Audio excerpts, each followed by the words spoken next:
I mentioned it. Today was great. I loved it. I never had a 15% day in a long-term growth portfolio. It's incredible. I'm not uber bullish still. I still am like it's really important to maintain your optionality. Don't get greedy, don't get over levered. And I believe it's just there's going to be more pain ahead and there's going to be some really wonky earning reports that's going to happen this cycle. That's going to provide some opportunity for long-term winners that are impacted in the that were just sucked into this high stakes poker game that's going to be very short lived. And I'm just make sure you have the dry capital on those sidelines. And like what Logical is saying, like have that game plan.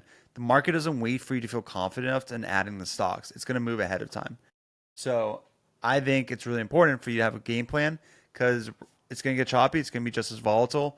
And that is not going away anytime soon. And I wouldn't be surprised if we we're up 12% today. I wouldn't be surprised if you give up 50% of that move by the end of the week. That's how crazy of choppiness I'm expecting. This was a short covering rally. Like, it was a short squeeze for sure. That added to what was happening. You'd have to have a lot of protection being thrown on. Also, a lot of reshorting to happen again. And I think that those shorts were continuously getting squeezed throughout the day because of the disbelief that this was actually going to be a rally that was going to hold.